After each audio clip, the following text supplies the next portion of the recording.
Объем господдержки АПК в 2020 году увеличился на 13%. Об этом на отчетной встрече с населением сообщил министр сельского хозяйства Республики Казахстан Сапархан Умаров. По его словам, объем господдержки в 2020 году с учетом антикризисных мер был доведен до 366 миллиардов, что на 13% больше уровня 2019 года.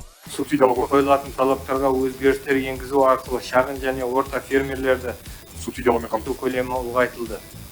Өсімдік шаруашылығындағы барлық субсидиялар бірыңғай капиталға біріктірілді. Өсімдіктерді қорғау құралдарын субсидиялау кеңейтілді. Объем финансирования АПК через Аграрную кредитную корпорацию, Фонд финансовой поддержки сельского хозяйства и Казагрофинанс по итогам 2020 года также вырос и составил 446 миллиардов тенге. За счет этого введено 57 крупных проектов, а также создано порядка 15 тысяч рабочих мест на селе. По итогам весенне-полевых и уборочных работ 2020 года фермеры застраховали 115 тысяч гектаров посевов зерновых и масличных культур в 6 зерносеющих регионах. В результате страховых случаев выплачено 518,2 миллиона тенге. Агроөнеркәсіптік кешенді ерікті сақтандырудың жаңа жүйесі іске қосылды. Халықаралық қайта сақтандыру компаниялары тартылды. Барлық сақтандыру процестері толығымен автоматтандырылған. Астық елден 6 өңірде 115 мың гектар дәнді және майлы дақылдар сақтандырылды.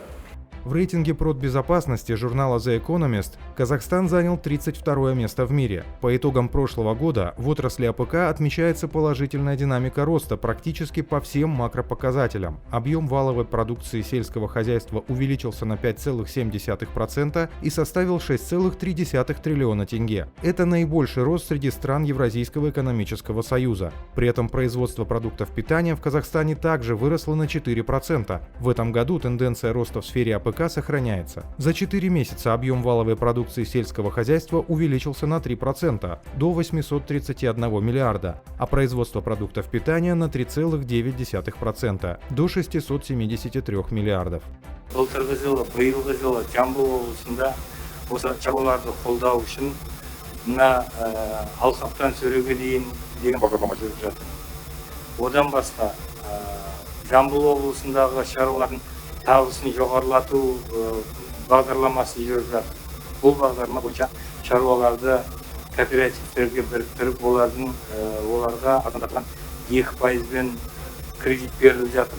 Бұл бүкіл республика ондай жоқ. Бірінші Жамбыл облысында жасалып жатқан бағдарлама.